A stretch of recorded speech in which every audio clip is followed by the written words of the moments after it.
I thought about that near-death experience a lot, and I was like, in that situation, there was no choice. I removed the choice. Like, the choice of death wasn't, I just took it away.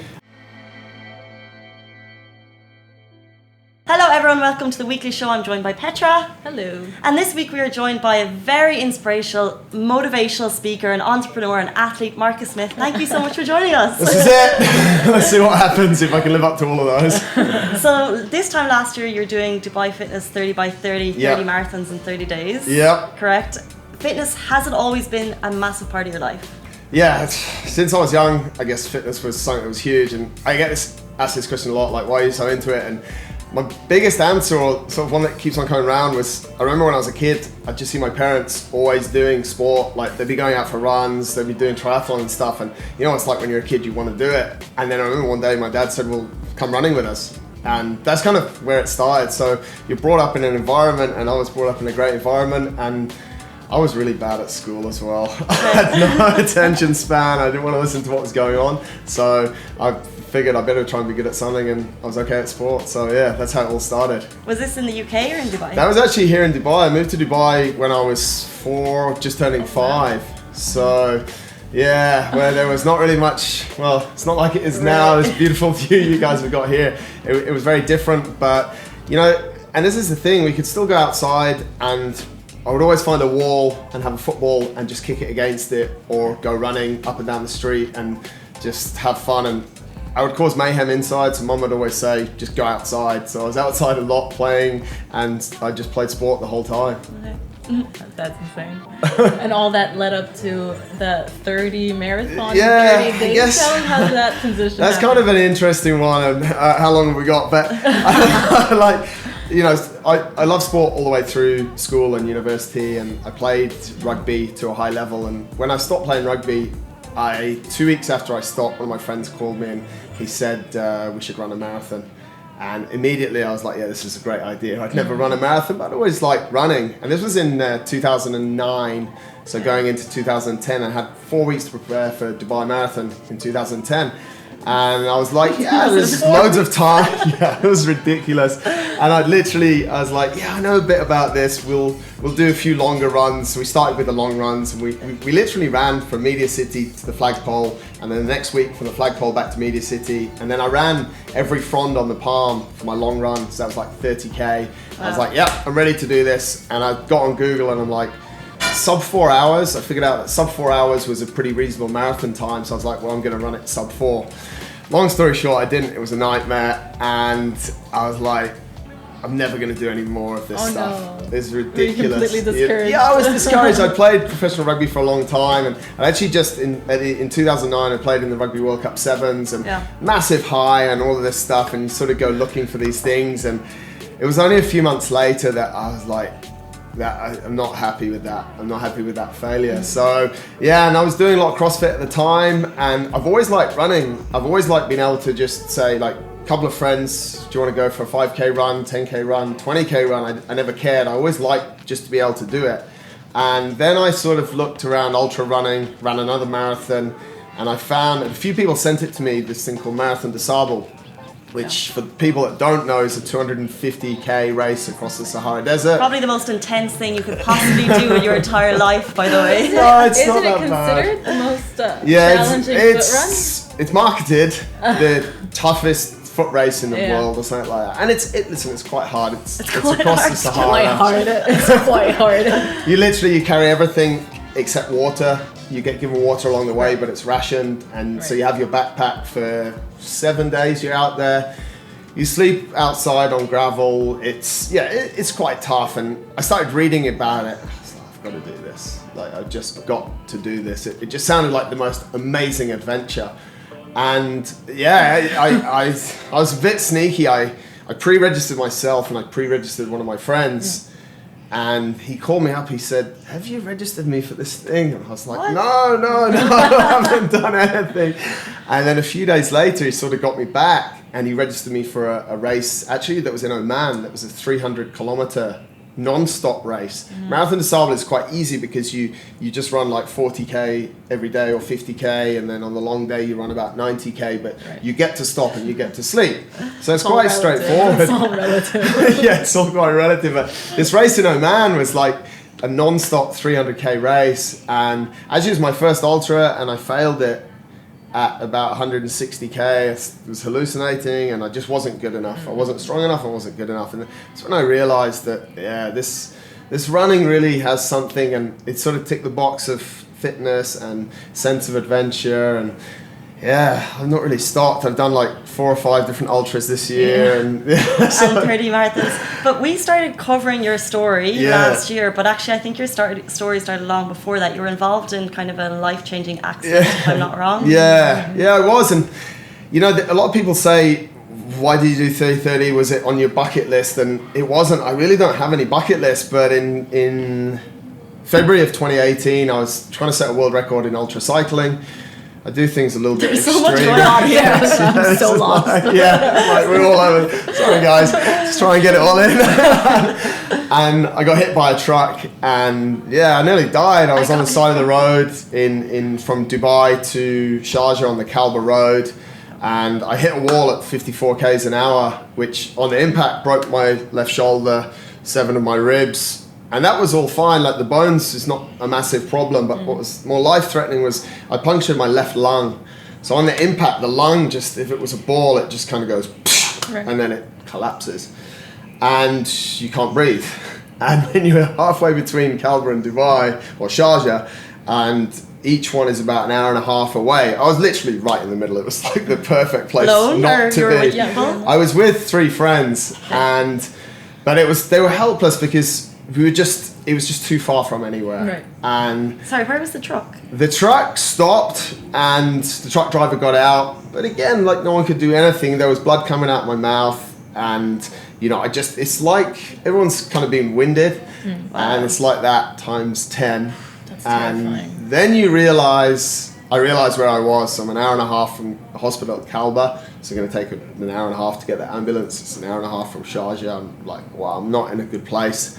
And I don't know because it hasn't sunk in what really happened, but I remember seeing the truck driver coming towards me, and I abused him very badly. Or I tried really hard because I couldn't breathe. And then I can remember I saw straight through him. And I don't know, if you're a bit into this stuff, was it a ghost? Was it something? I don't know. I've thought about it a lot, and I don't know what to make of it. And I don't want it to sound weird, but I saw through this guy and I saw the other side of the road, and I just had this real moment of clarity. I wasn't panicking. In my mind, I could breathe again, and it's almost like it was out of body maybe. And I looked at the curb across the road, and I was like, you have literally 2 choices here. One is you just stop. And I was like, no, I'm having the best time of my life. Like, I'm cycling with my mates. I'm going to set this world record. Everything's cool. And so I was like, well, there's actually only one option to really fight. And it was a war for like 2 hours. Got in the first ambulance, tried to turn on the oxygen. It was an ambulance that was under repair. That didn't work. They're moving me around. No one really knew what was wrong. They tried to move my shoulder. My whole scapula's in like 20 different pieces. And I was in intensive care for 3 days. They didn't know if my lung was opening. Intensive care is awful because no one really knows what's going on. And you try and ask a question, but they don't have an answer. And you know they don't have an answer, but we still ask anyway. It's quite weird, isn't it? It's like, and it's all a bit uncertain, and you're loaded up with painkillers, drugged up basically, and you're sort of like this and in a lot of pain. And luckily after 3 days, they said you're stable to go to the main ward. And I hadn't moved from the bed. I stunk. It was disgusting. So I was in the middle of riding. I was 2 hours into this ride. This arm wouldn't move. It literally couldn't move. And I was just like, this is wild. I just had this moment in the hospital. I was like, there's no why has this happened. There's no what if. I can't ride my bike. I didn't, it was very hard, and it's still quite hard now to ride. And I don't want my wife, when I'm out riding, worrying about me, my mum. I don't want my family to worry about me, so I don't want to go back on the roads. And I was like, we can run. Actually, some of the places we ran in Corsica was way more dangerous. Don't tell them that. I was sending pictures to my mum. I'm like, Mum, you did this to me. There's a sheer cliff down. Your poor mum. She was terrified. Yeah, she is a bit. I've always put on my Instagram. She watches my story, and I'm like, sorry, Mum. Do you feel that changed your mentality going forward? Did it change how you perceive things? It did. I'd like to say no. I'd like to say I lived very present. I've always been quite a positive person. I've done a lot of motivational speaking. But the tools I had to use, or the way I had to be, when I saw through that driver, that's why I let you hear that example. Like what I had to use there of just clearing everything from my mind and creating this insane amount of presence it's almost like you feel like it's a superpower. That's why it was the same in the marathons. Like I thought about that near-death experience a lot, and I was like, in that situation, there was no choice. I removed the choice. Like the choice of death wasn't, I just took it away, and I just focused purely on breathing, nothing else. So when I was doing my marathons, when it got there was never a choice not to do it. There's like a lot of people go into something and okay, I'm going to enter this race, and if it doesn't go well, I'll pull out. Like you're already giving yourself this chance. Like if you want to finish it, you finish it. You can crawl. Like the race that I pulled out of, I could have finished it. And it like in 2012 or something, the one that I said at the start, the 300k one, I could have finished it, but I just didn't want to because I had this option. So if you start not giving yourself the option... It's a mind game. It's a complete mind game. And we're in a world at the moment of I believe, complete distraction. We're distracted by everything. You literally, you go to your phone to do something important like call your mum. And honestly, and everyone's done it, 15 minutes later, you put the phone down, you haven't called your mum, but you don't know why you picked it up. Absolutely. But you've replied to some rubbish Instagram messages, you've checked an email you don't care about, you've read a WhatsApp that's annoyed you, and now you're not even in the mood to call your mum. So we're in this place of distraction. So everyone says, like, what do you think about when you're running? What do you think? Like, we need this time. Yeah. We need this complete disengagement to live and to be. And that was something that's a tool that I think I've got better at, or a behavior that I've got better at through the time in hospital, through the crash, and then through waking up every day and running for 42.2 Ks. And I could do it. Like, I had great support. You guys were amazing. And because of what you guys did, I had like 20 or 30 people running with me every day. Oh, that was so cool.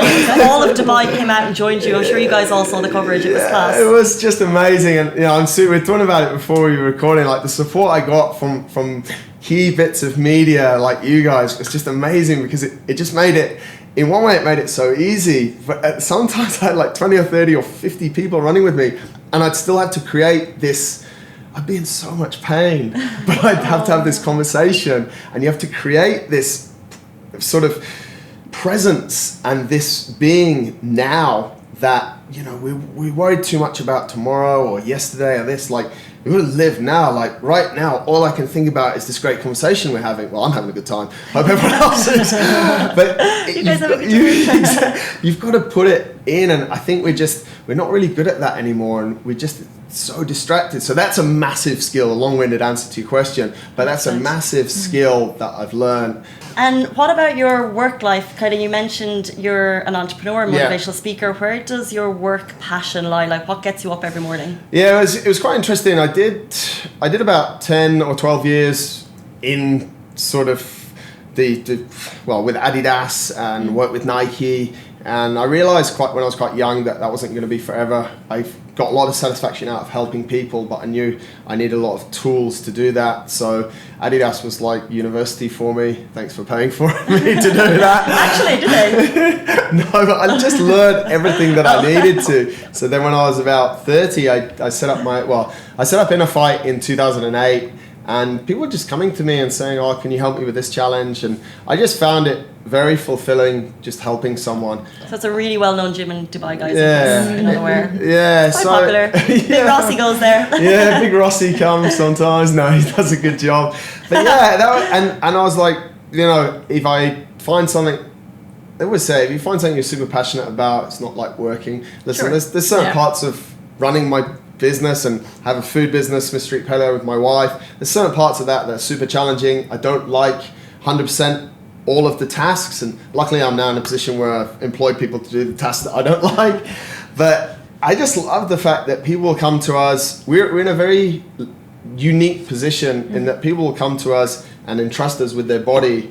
And I know, because we've been doing it for a while now, I know anyone that walks through the door, if they're really ready, and if they're not ready, I'll try and get them ready. If they're really ready, I can make their life a lot better. And it doesn't work with everyone. Some of them are just, we can't unlock them, if you like, and there's certain things that they can't let go of and crack on.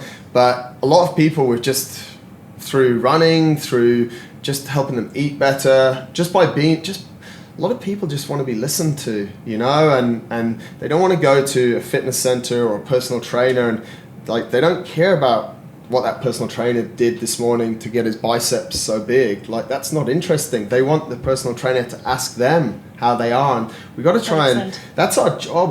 Like, I always say it to our coaches, someone's walked into our gym, they've entrusted you with the most valuable asset they have, their body. It's like, it's everything to them, and they've given it to you. You have to take that on such a serious level, because you've got a unique opportunity to change it, and to make it better, and to let them have an amazing life. And I'm sure you can imagine the sort of stuff that I've seen over the years. You know, we've had all sorts of people come in, and we've had people from 230 kilos to addicts of various different things to family situations, and it's not always about the sets and the reps that you're doing. It's just about being in this environment. And I just see over time, if it's 3 months, 6 months, some people have been training with us for 9 or 10 years, their life just gets better. And that's like, you can't, it's intangible, it's hard to measure, you know. Not everyone goes really well. We have some disasters,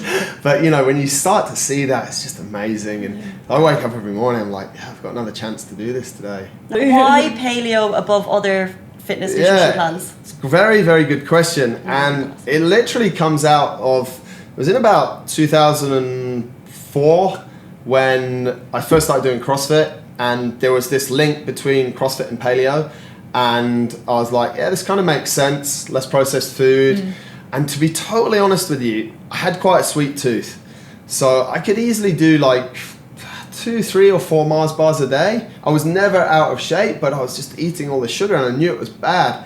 And then I started doing some research about paleo treats. That's where it all started. And I was like, wow, I can make this stuff, and it's dates and nuts and cacao, and it tastes really good. Yeah. And I can just eat as much of it as I want, which is not the case. But that's when I started looking into it. And then my wife Holly was flying for Emirates, and she did about 13 years with Emirates. And in about 2005 or 2006, she used to come home, and her ankles were really swollen, and she'd say to me, can you massage them? And I'm not really good at that stuff anyway, but I was like, yeah, okay, I'll try, blah, blah, trying to be the good husband. And they were literally sore to touch.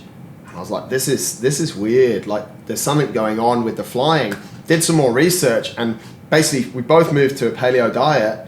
Her inflammation went down. I felt great. My energy felt awesome. I wasn't having 4 or 5 Mars bars a day, and it was fueling my fitness performance as well.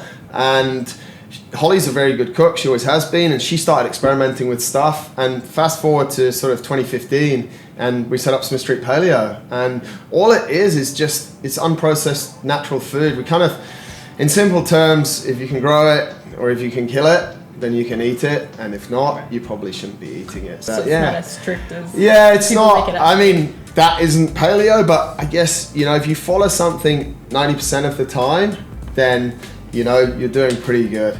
But the more that you eat paleo, because I found that actually fits quite well. I don't really crave, like, I would hate to work in an office where they bring in birthday cakes, because they're full of sugar and they taste gross. You cannot come to the Lovin Dubai office. Yeah, don't want to say anything bad about you guys, but yeah.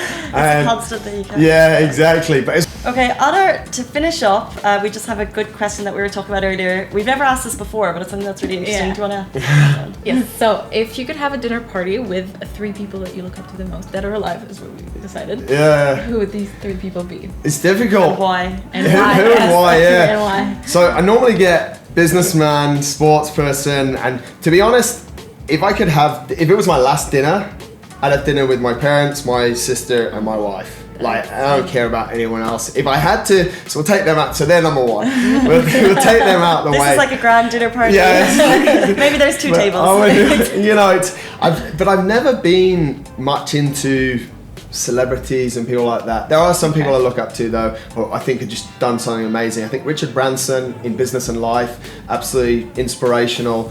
You get different negative reports on some of the Virgin companies, but when I see the guy on Necker Island, I just like, dude, you're crushing it. He's playing tennis. And there are over 200 companies. I mean, it's you're gonna get that, aren't you? But he's playing tennis with Bjorn Borg, and I'm just going like, you're an absolute champion. So he's definitely one.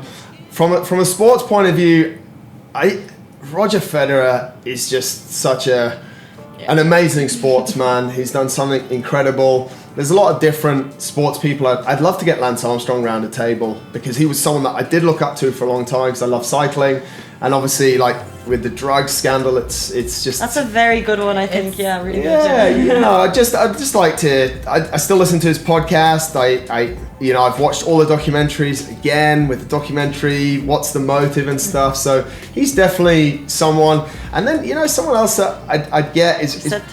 Is that 3? Lance Armstrong. The sportsman, Lance Armstrong and Federer. Yeah. I'd quite like to get some form of politician. I'm not really into politics, but I think when I was growing up, like John Major, as he was, Prime Minister, something like that. Just super interesting people. I always like to think as well, like those people that were in those positions when I was a kid, I wonder what they're doing now, like when they're 70 odd and 80, so to get them around the table. Yeah, it could be quite cool. But I also think that a lot of the time we're trying to look up a lot to people, but there's and I answered this in an interview the other day, like some security guards in some of these high rises could be the most inspirational person you meet that day. And they could inspire you because they smile and they say hello. And I think that's quite incredible. And a lot of us just walk straight past them. And you're gonna walk into the elevator in this building and no one's gonna say good morning, no one's gonna smile. So a lot of the time, I think we're just trying to set the bar too high on who we're looking at. Like imagine if you invited the guy downstairs for dinner. Everyone has a story. I say that when I invite people to the podcast, everyone has a story, something to share. And if you look in the right way, you can find some really cool parts of everyone. So it's not just because you're Beyonce that I want to have dinner with you. Okay, that's a really nice thought to finish on. Yeah. Loved it. Okay, Cool. Thank you so much for your time and for giving us kind of a whole lot of history. I feel like we got a lot in there. Sorry, I talk a lot. No, but we got a good insight. So thank you so much, and we look forward to following your journey as it continues. Yes. Thank you very much. Okay, guys, we are back same time, same place next week. See you soon.